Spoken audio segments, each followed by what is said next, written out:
Hello, everyone, and thank you for joining us today.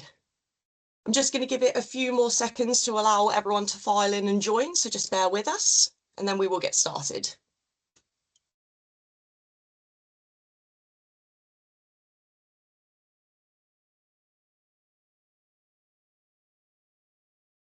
Looks like we've got a good showing already, so got lots of prompt people, always appreciated.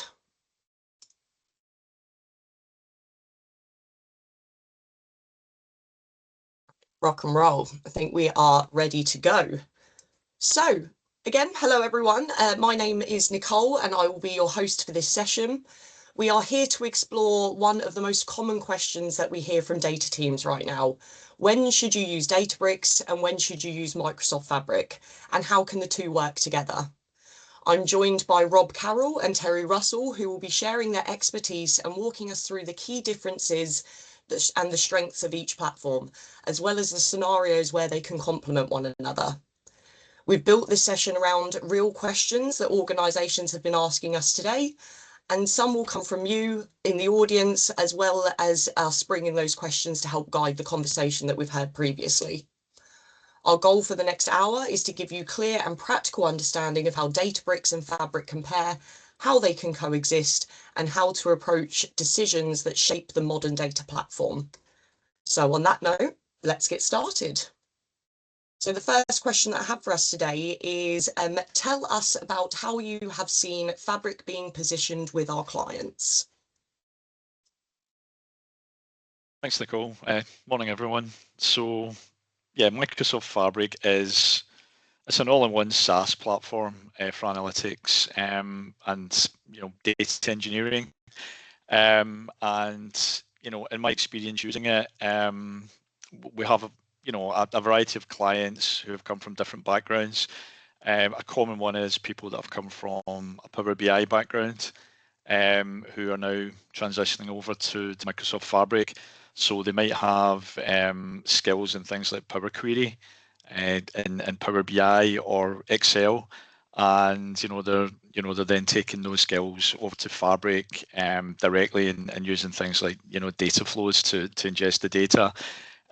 So I've also seen other clients go from absolutely no data engineering experience to writing notebooks and and having a code first environment, and some of the AI tools and GitHub Copilot, things like that, make that easier now as well if you've not got a coding background. So yeah, so it's a combination of people that might have been in the Microsoft ecosystem already, and Fabric has given them that those additional tools to allow them to build out some data engineering.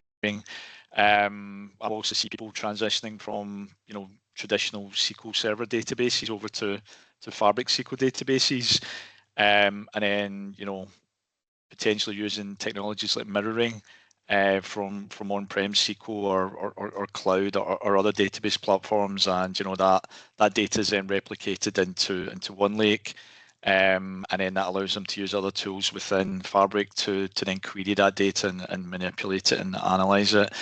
And I mentioned the Power BI, so I'm seeing people who have come from Power BI Premium capacities, who are now Microsoft have retired those, so they're now moving into Fabric. So yeah, so there's various different types of clients that I'm seeing moving over to Fabric, and essentially it gives them that that SaaS platform to then go and develop and discover other tools and methods of working with their data. So yeah, I'll hand it back to you. Yeah, thanks. Thank you so much, Rob. And a similar question over to you, Terry, is can you tell us a bit more about how you've seen Databricks being positioned with our clients? Yeah, good morning, everyone. I mean, the key thing is that Databricks started off as a small company, open source. They've grown over the last, dramatically over the last few years, but also they were really focused on the data engineering. 2 or 3 years ago, when Fabric didn't exist, Databricks, we were doing modern architecture with Databricks and Synapse, for example. But the way I sort of talk to our clients about Databricks is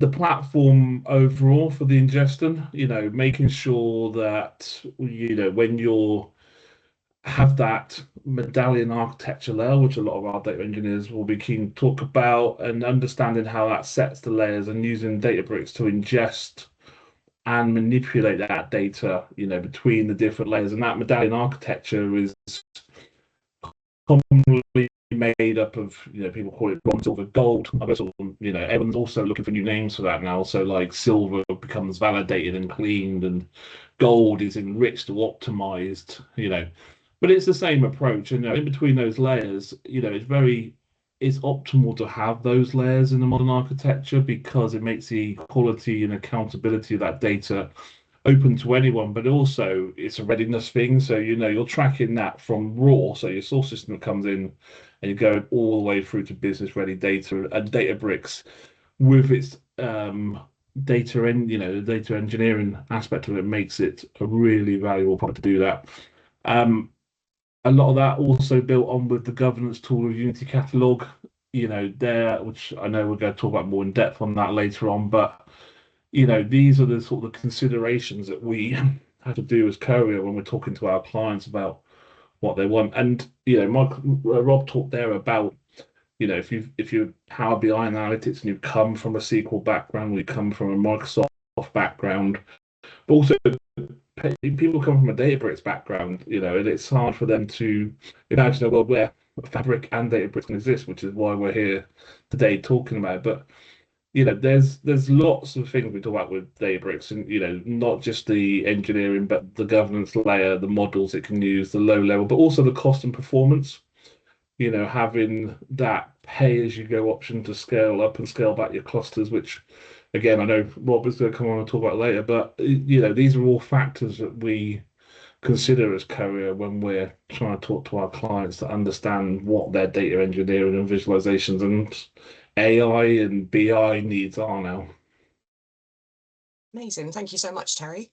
And just for everyone on the call as well, I know Gemma's put something in the chat, but if you have any questions throughout, feel free to put them into the Q&A feature. You don't necessarily have to wait to the end for that. And the next question is for both of you, I suppose, on how are you seeing them work together at an enterprise scale level? Yeah, I mean, I can go first on this one. One is that the first thing I see is the one lake functionality. The first thing people want to talk to us or talk to me, it seems when we talk about clients, is that one lake.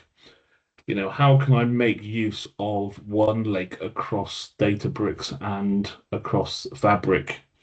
Now it's not. This is where it becomes not a all choice. It's because one lake supports shortcuts. So if you're on a traditional Delta lake and you're using ADS 2 Gen 2 for storing your files, then you can shortcut that into one lake, and that data then is readily available for Power BI users, for any sort of analysis you want to do with notebooks in Fabric. So that's the first real question everyone comes to me with, which is, I've got one lake, I want all my data in that centralized location, but I'm using Databricks.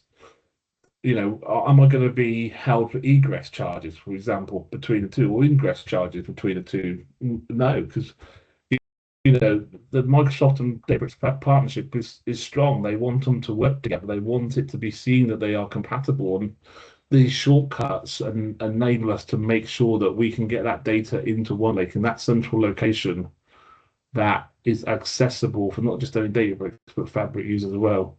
I mean that's probably the number one. I mean, I've got a load more that we can go through, but that's probably the number one question that I get asked when we start these.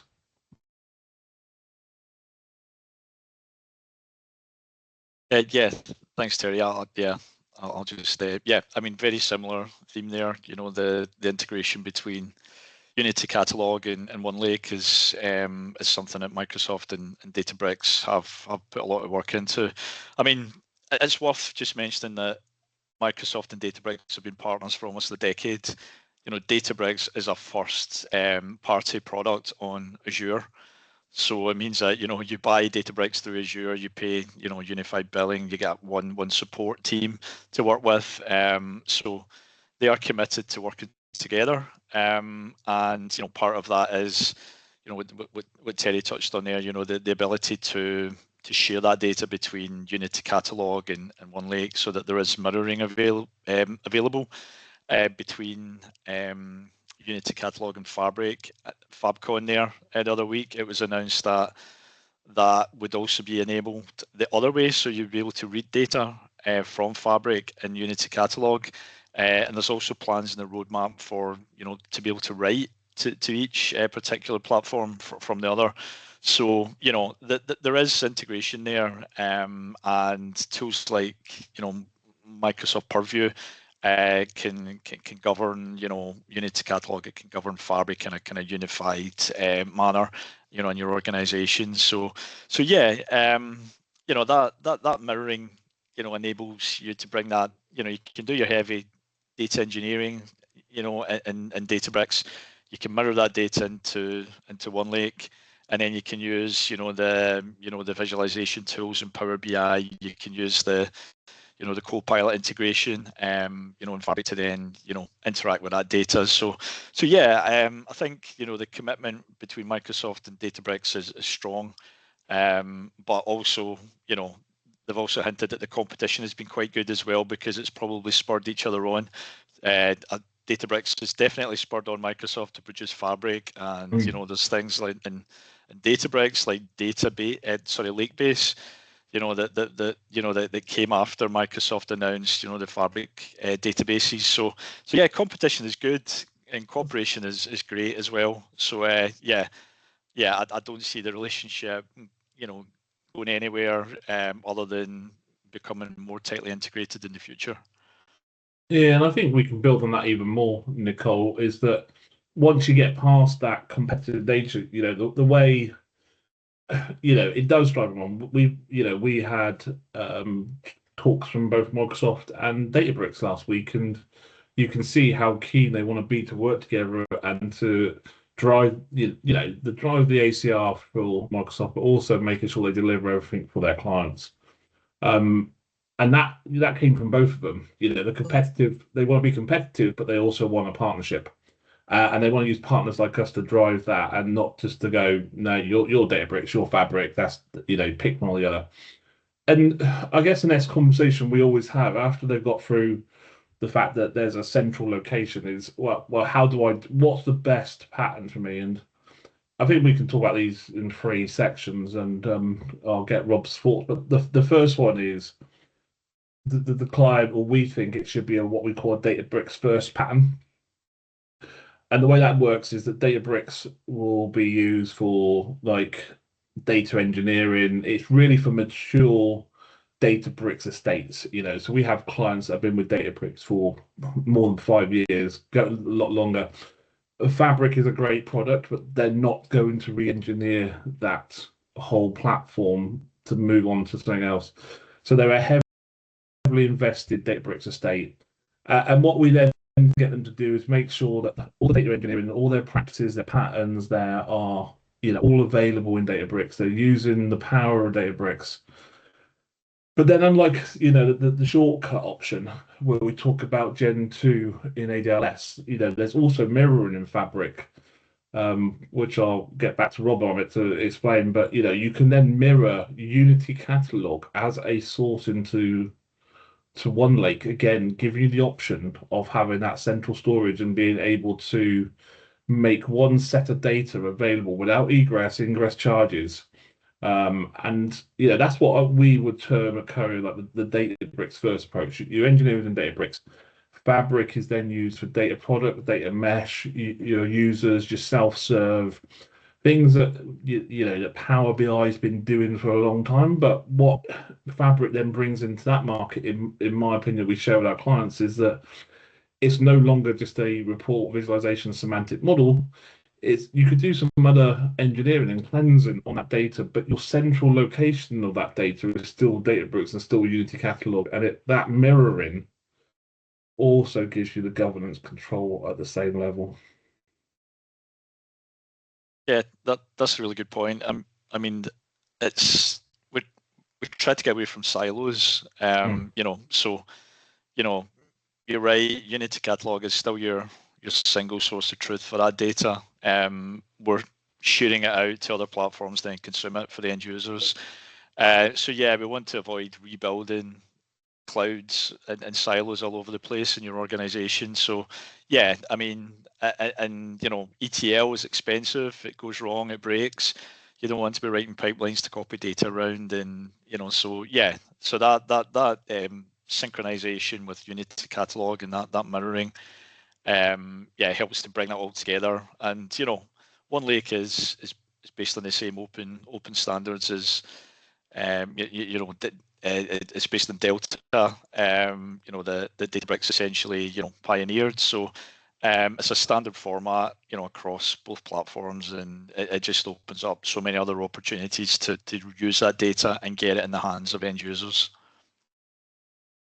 Yeah, and I guess then you can flip that on its head, and you can have a Fabric first architecture, especially with the announcement that Rob mentioned earlier on in this chat, which is you can write back from your Fabric OneLake environment now to Unity Catalog. So we see a lot of that being considered nowadays, where OneLake and Fabric is the first option. But maybe, and this could we could move on to a separate conversation on this. But where I do see Databricks being a little bit ahead of Fabric, and we could have the same argument with Power BI in Fabric, is at the data science space. So Databricks have been in the data science with large language models and all that, invested in that for a while longer than Fabric, and we start seeing the people that want to use the SaaS platform for Fabric, but they want to have a data science platform in Databricks and leverage on that. So, we do all our ingestion into Databricks, but then we're now going to write back to Unity Catalog, into Fabric, and then we write back to Unity Catalog from Fabric, so that we can start getting data scientists involved in, the Databricks, which they've been in for a while. I mean, that's how several of our clients are using what I would call the Fabric first approach. And that's really useful, guys, especially when you speak about that competitive nature, which means that naturally there's going to be new features and cool new developments happening, but there's the synergy that, irrelevant of which side of the fence you're going to fall on, they are considerate of each other at the same time. So that's really useful. And I think, Rob will be able to talk more about this than me, but that having Databricks there for the data scientists, but Databricks are only just getting into visualizations. Power BI has been around a long time and offers a lot of power in Fabric, and that's another reason we see our clients keen to, especially our enterprise clients, that are keen to make the use of both. And if you were to go down that route, go, Rob. No, I'm just agreeing there. Yeah. No, that's perfect. And if you were to go down that route of using them together, what would your governance options be in that scenario? Oh, this could be a separate chat by itself, because I think it's so far. But I'll start with Unity Catalog. Unity Catalog's been around for 3-4 years now. It's been enforced on most new Databricks accounts since 2023. It gives us control, basically, and the granular level that we could go down to, that it just makes it, for Databricks, to a level for data engineering, it makes it an almost go-to now, from my point of view. From the Fabric side, OneLake Catalog is essentially Fabric's equivalent, and that's a kind of central place to govern and secure your data. OneLake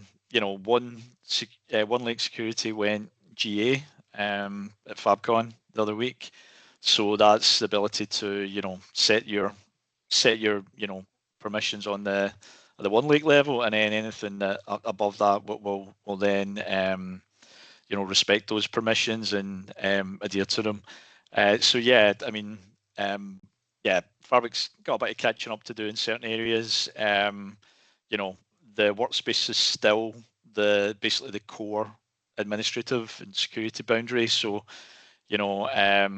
you have a combination of RBAC, role-based access control permissions, and item level permissions. So one lake security will kind of unify all that and make sure you're securing the data at the source.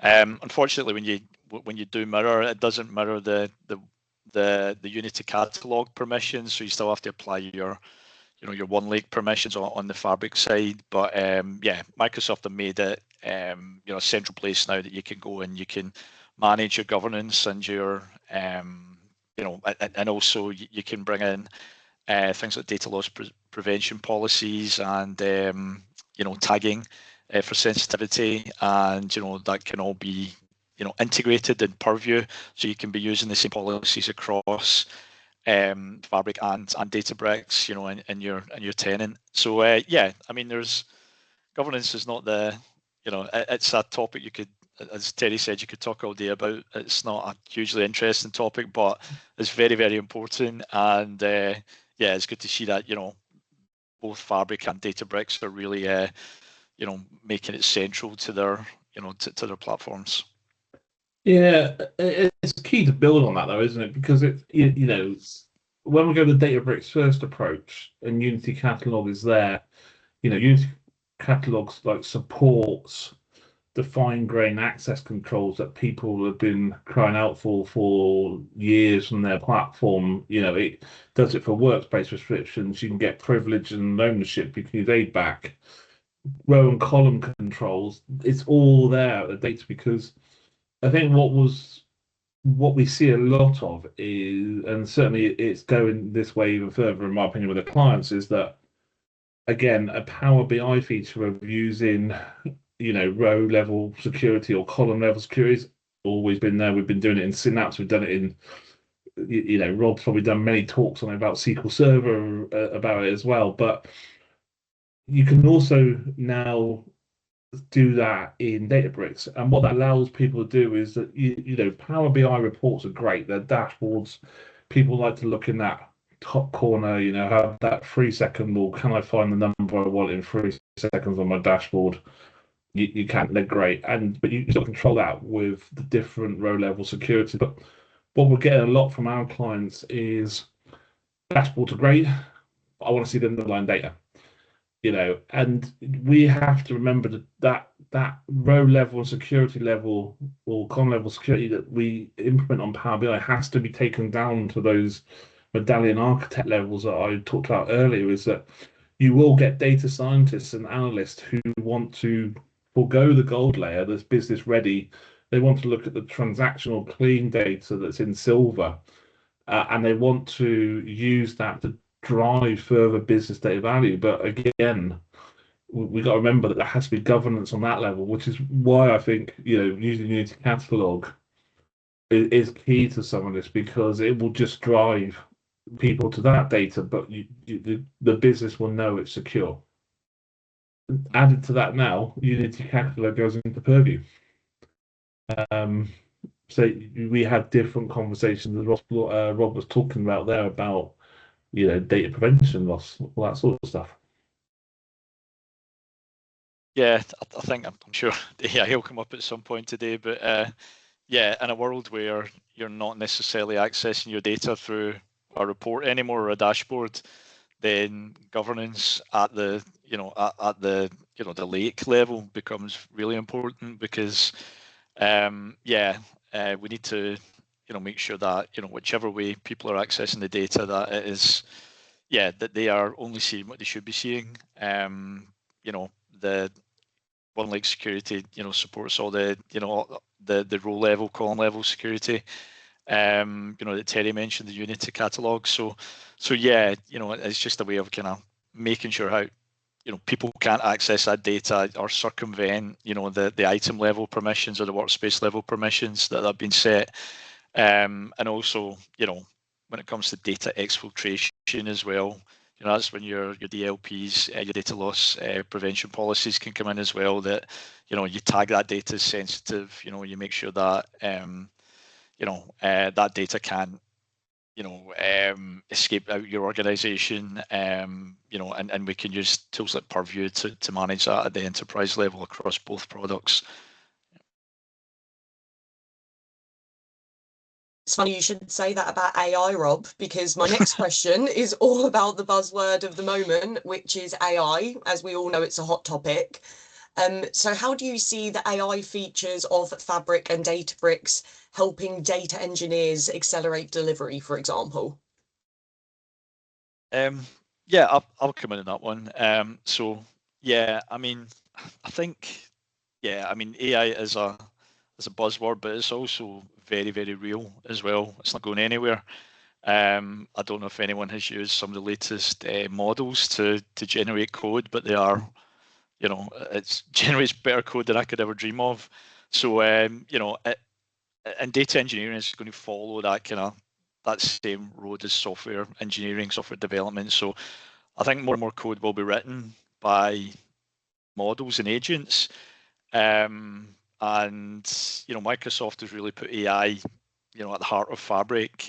So even things like Terry mentioned shortcuts to ADLS Gen 2 storage accounts. If you've got CSVs, Excel, JSON files, then that there's the shortcut transformations in Fabric that actually are built on Copilot that then can actually transform and load that data directly from your source into Delta tables, without even writing a single line of code. So and we've also built our own AI-driven framework. It's called Alloy as well, so that helps clients build out that kind of scaffold to ingest and transform data in Fabric. So data engineering is always going to be it's not going to go away, but the way that we do it is probably going to change because of the tools that we're using, and Microsoft are building that into the Fabric platform as well.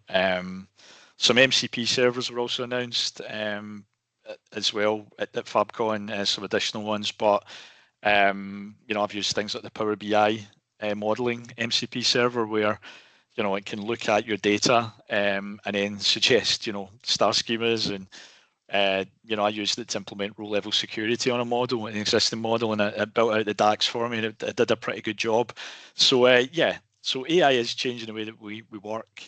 It's also accelerating the way that we work, but we need to make sure that the things that we spoke about before about governance, that those things are in place, because no matter what we do, the data has to be good. It has to be a solid data platform.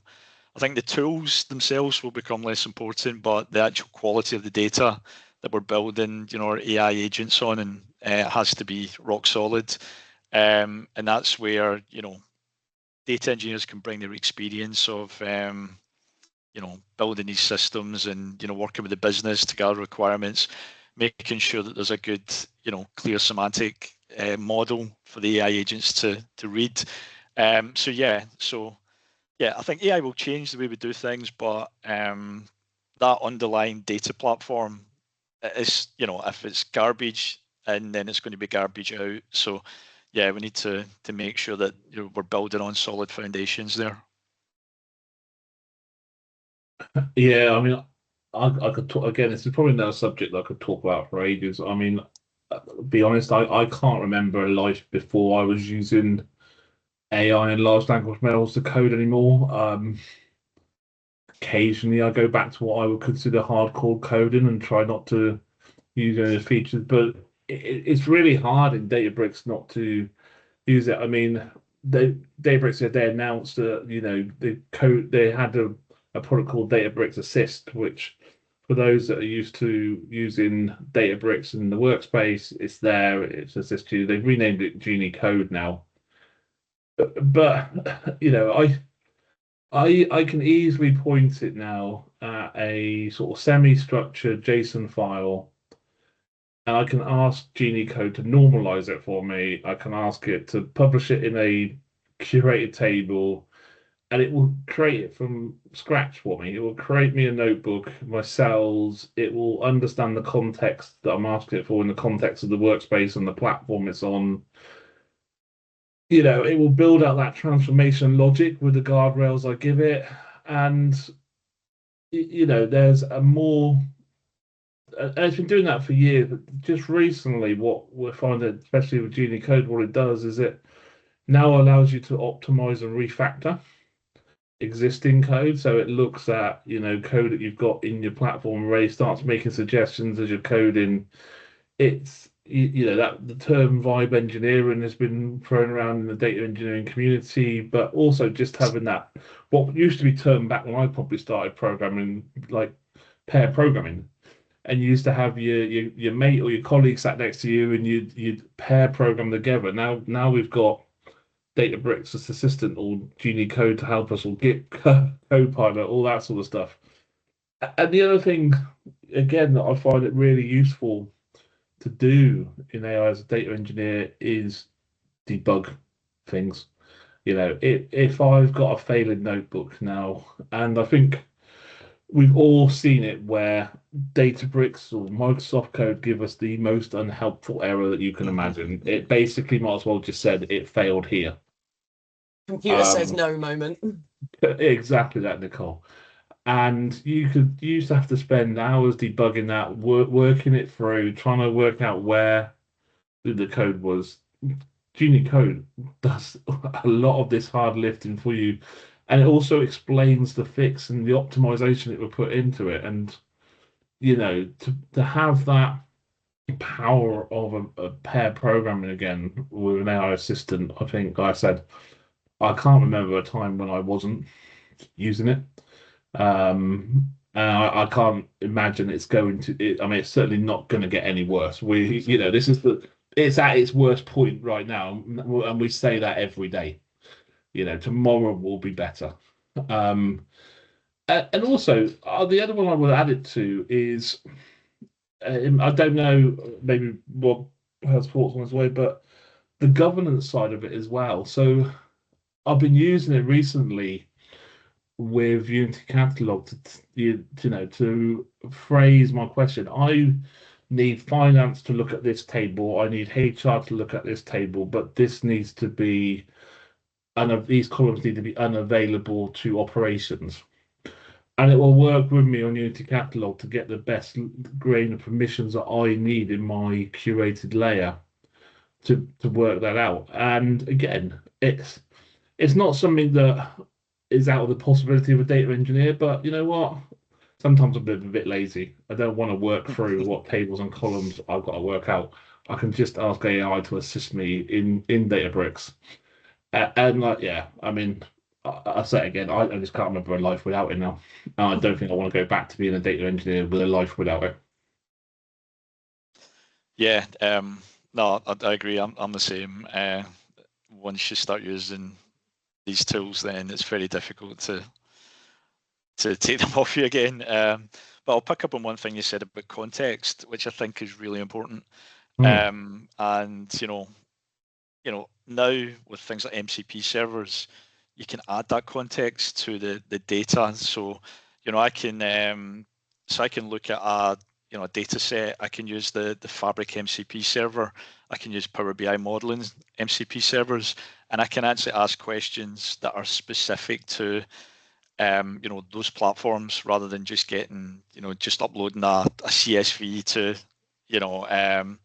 Copilot and asking it to kind of work out a schema for me. So context, I think, is key, and something that Microsoft announced as well at FabCon was Fabric IQ, which pulls in context from your business. So it looks at data from Work IQ, so it looks at relationships, roles, business entities from Work IQ, and it gives your data and your data agents that business intelligence. So Microsoft described it as the brains of your business. So it brings in that additional context, and it allows your agents to reason based on business terms. So things like defining a customer and all these things are really quite difficult, to do if you don't give the models that the context that you're describing. And also, chatting with your data as well. That's something that Copilot brings to Fabric, the ability to create data agents or to chat directly with your data in the UI. And that's something that if you're coming from maybe a Purview background, sorry, not Purview, a Synapse background, then that's something that, isn't available there, isn't supported. So that's a reason for moving to Fabric, to then get that that ability to chat with your data and get that additional analytics insight. Yeah. Amazing. So that's looking at it very much from the technical engineer's perspective lens. How would you say that it could help end users like me that are on the not so technical side? Yeah, so I mentioned things like chatting with your data, so you don't need to create a dashboard now or a Power BI report to actually get that insight you need. So the agents can actually interrogate the data that's there, and actually start to visualize the data as well now, without there actually being some sort of report back in it. So yeah, so as an end user, then it gives you a bit of freedom to ask questions of the data. You don't necessarily need a full dashboard to know what the sales were in a certain region at a certain time of year. If that data is already in your semantic model or is already in your lakehouse, then you can surface that data easily. Now there's ways that we can as engineers, we can make that data more discoverable. We can endorse it. We can make it more trustworthy to the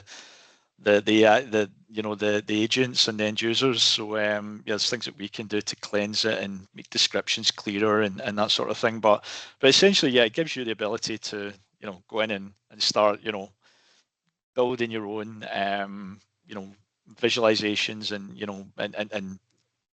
asking your own questions of the data without necessarily waiting for someone to develop that report for you.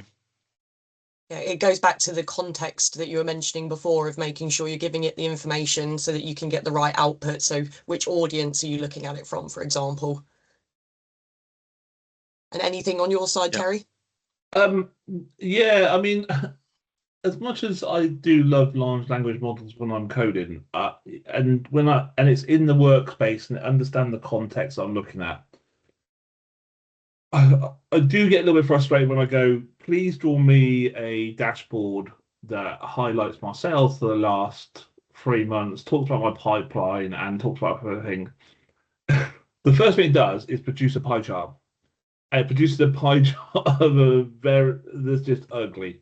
And I think Rob made a very key point there, is that it's not just data engineers that need to train to make sure that we're asking the right questions, but it's a user question. And Carrol and that, we did talk about this back in January, and we covered this exact topic, which is, users trying to use AI, so Copilot, Databricks One, those sort of things to answer questions and stop putting it into a dashboard. But you still have to go through the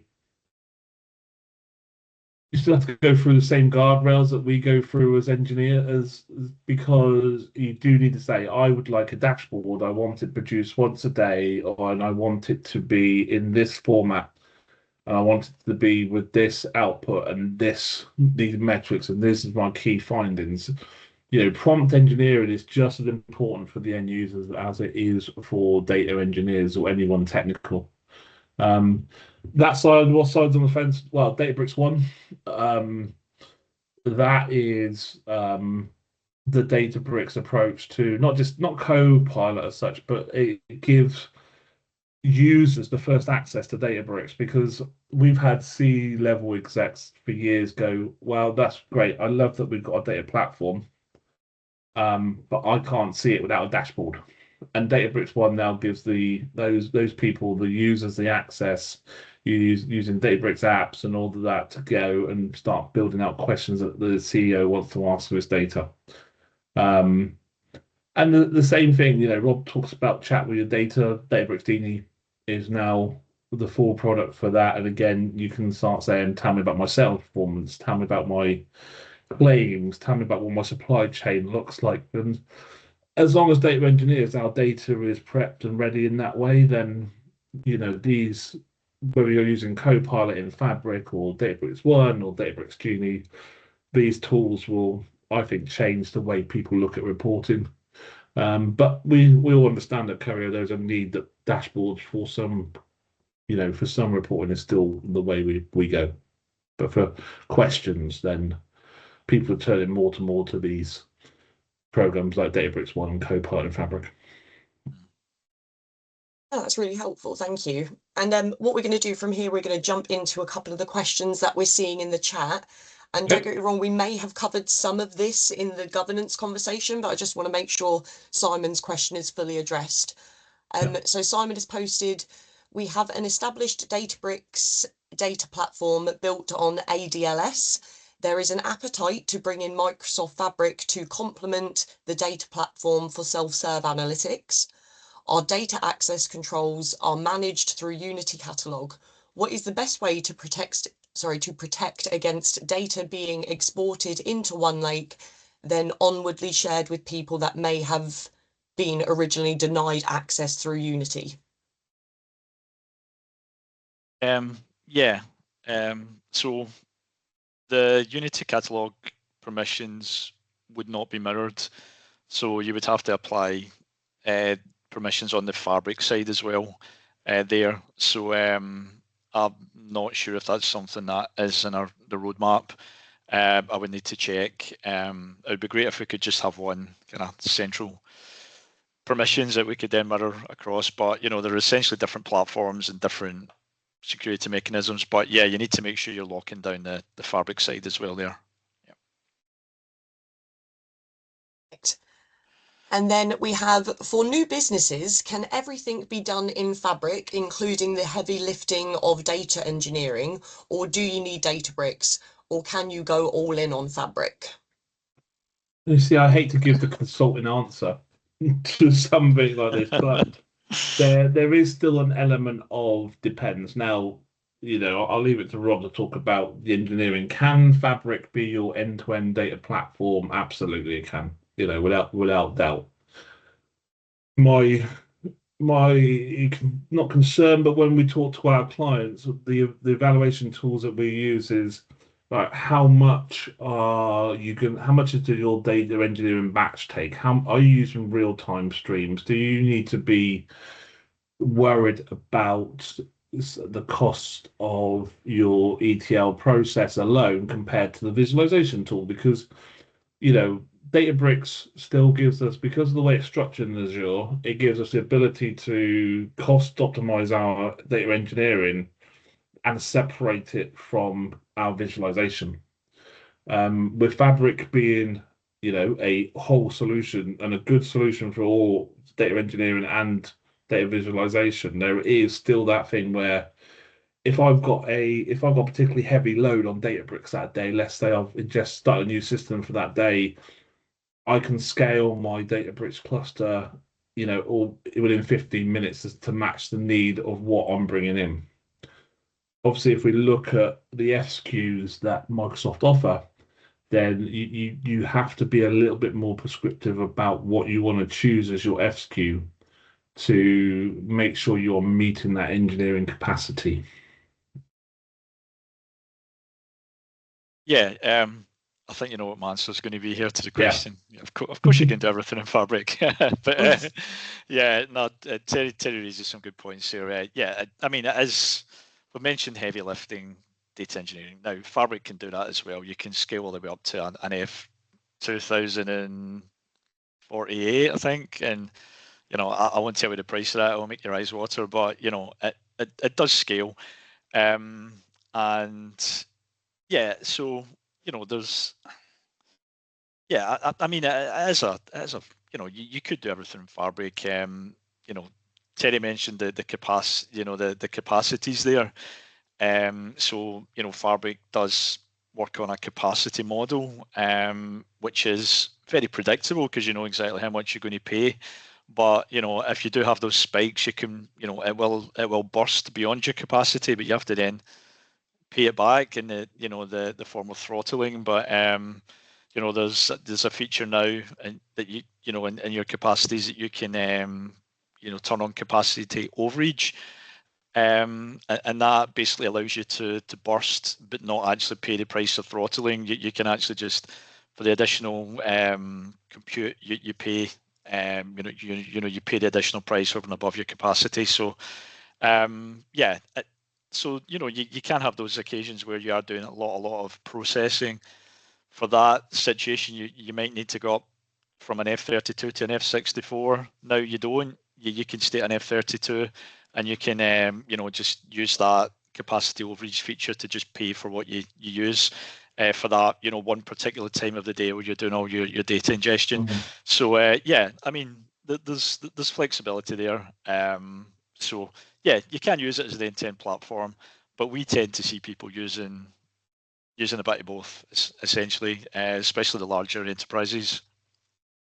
I think that's a valid point. I think we started this talk by saying, Microsoft and Databricks are competitors and partners at the same time. One thing Databricks has had the ability to do is auto scale for a long time on its clusters. When Fabric first came out, you had your SKU, you had your sizing, and you had to make do with the capacity and the concurrent run you can get on there. But now, they're moving towards that option. Well, actually, we do understand that people may want to pay for their 32, 64 for a majority of the time, but they're going to have workloads that take them over that. And that pay-as-you-go option now for that burst capacity, I think is one of the game changers of getting that closer to Databricks in that area. And, we talk about it in all different areas, like Power BI, miles ahead of the visualizations that you can do in Databricks. Auto-scaling miles ahead of what you could do in Fabric, and each time they're just making that level to try and level them all out. And yeah, that to me will be a game changer when we talk to our clients, because when you add in the cost of like a 1-year reserve Fabric capacity now, and you have the option to burst, there's cost optimization to be made by just that alone. Yeah. Sorry, just one more point about that. So, there's typically you don't see a client using one capacity. You'll see them using multiple capacities. So, I'm working with a very large telco just now, and they're using, they've got their Power BI capacities back, Power BI workspaces backed with a, dedicated capacity. They've also got a Copilot capacity, so all their Copilot workloads are built against that capacity. And you mentioned auto scale. There is actually an auto scale capacity for Spark available in Fabric, and there's talk about bringing that to other areas of Fabric, like Power BI, or those things where the demand might not be consistent or predictable, and that just allows you to basically to meet that your user demand without throttling, which right now, if everything's in one capacity, it's all coming out the same pot. If somebody runs a rogue job, then it stops reports from running, and so that's why we tend to advise people to go for this kind of multiple capacities, and and have specific capacities for specific workloads, which helps to avoid those situations. I think that does. I mean, I can ask Rob a question here. I think that goes to Copilot as well in Fabric, doesn't it? Yeah. When we're trying to scale our users to use that feature, that would be a different capacity. But again, you could start quite small on maybe an F2 or something, and then build up the capacity levels. Yeah, 100%. That's what we recommend. Start small, but we've both spoken about how we can't live without our AI tools. So once you get people using them, they're going to come back for more. So that's a problem there. But having a separate capacity for Copilot means that it doesn't impact your daily data engineering and your Power BI, refreshes and that sort of thing that have to get done. The Copilot stuff can be offloaded to a dedicated Copilot capacity, and then you can scale that up and down as you need. Awesome. So for this next question, I do hope I'm pronouncing this correctly. So does Databricks allow more parallelism in the data refreshes than Fabric, in the context that Fabric auto scale doesn't increase parallelism? I hope I'm pronouncing that correctly. Yeah, you are. So well done. I do try not to give consultants answers on here, but usually yes. But it depends on like what you talk about the refreshes that so both platforms can run in parallel, but what Databricks particularly gives you is the direct and elastic control over the parallelism on the cluster. So the cluster, the jobs, the concurrency, the auto scaling, it's often much easier to push higher parallelism throughput without having to provision higher clusters all the time. But then when you do want it, it's there and available. I'm going to have to rely on Rob for the answer about on Fabric, but my answer, this comes as part of our evaluation toolkit when we do the inductions with a client and we try and work out their engineering platform. If you think you have got this high throughput, high required for parallelism, then up until maybe Rob tells me something come out of FabCon, which he's been doing all week since he's come back from Atlanta. Then Databricks, I would recommend the thing on there because the refresh does work quicker. I mean, now if you're talking about semantic models and stuff like that, then it's different, and I'm sure Rob can elaborate a little bit on that. Yeah, that's a good point about the semantic models. So something I haven't mentioned so far is direct lake mode in Power BI. So direct lake mode basically, just your model just sits on top of your delta tables. So as the data changes in those delta tables, the model is updated and near real time. It's probably more in the seconds and minutes scale. But essentially that gets rid of the need to refresh your models.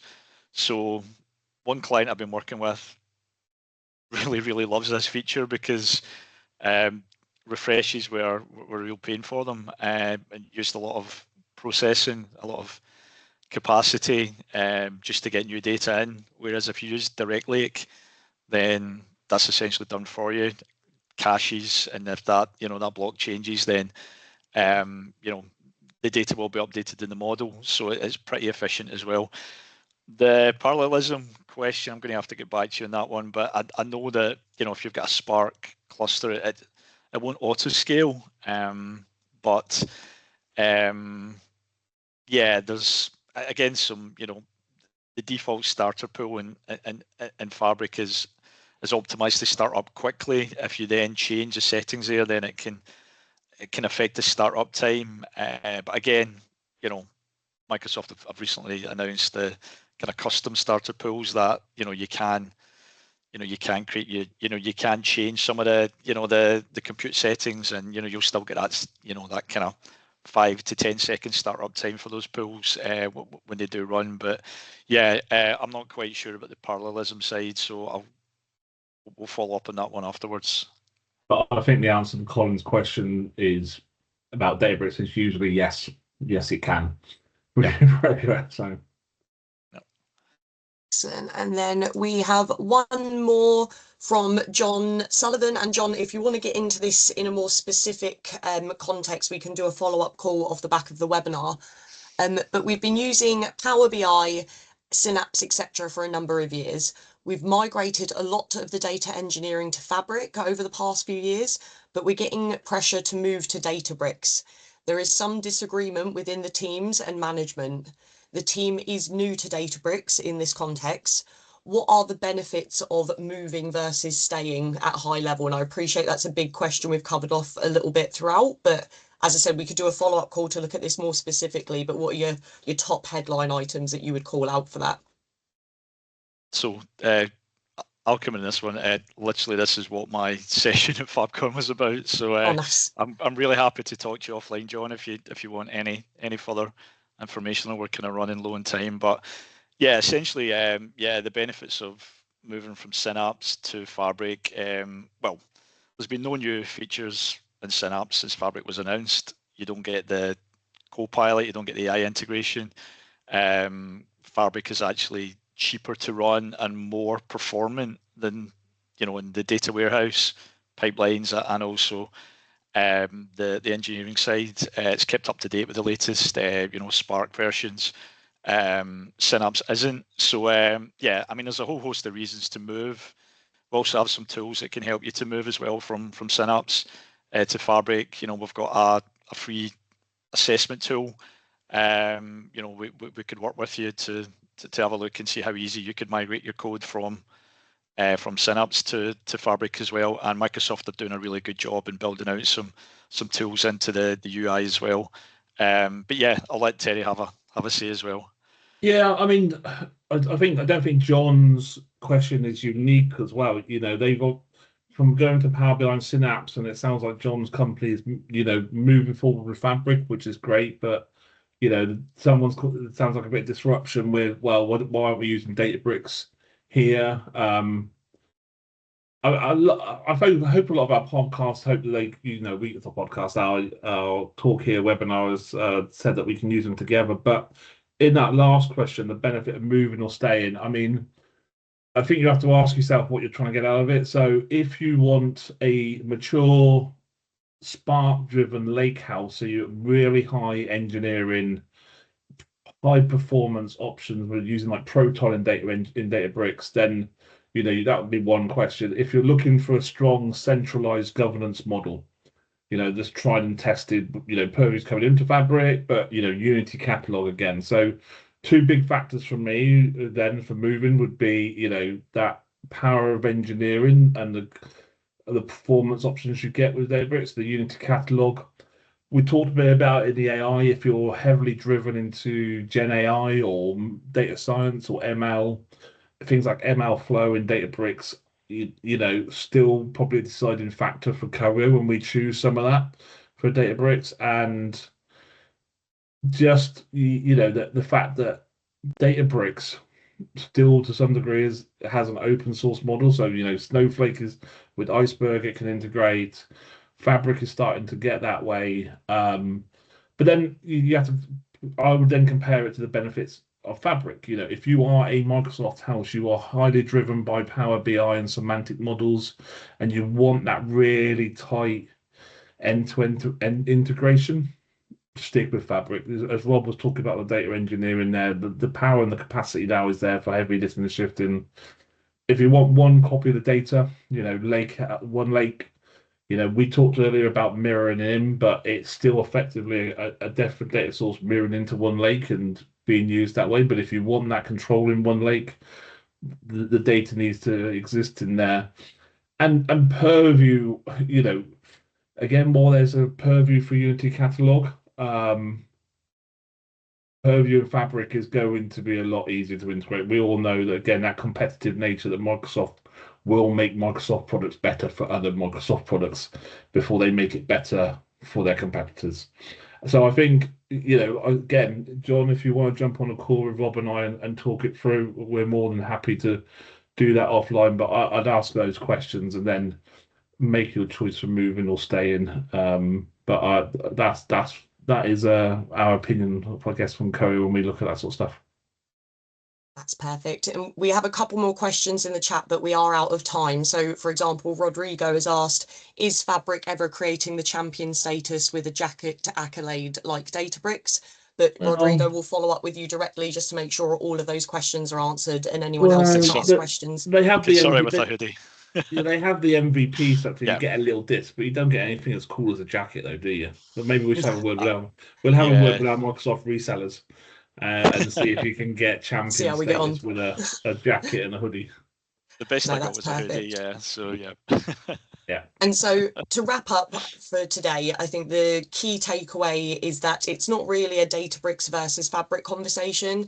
What we're seeing with our clients is much more about choosing the right tool for the right jobs, and in many cases, how these platforms can work together effectively at scale.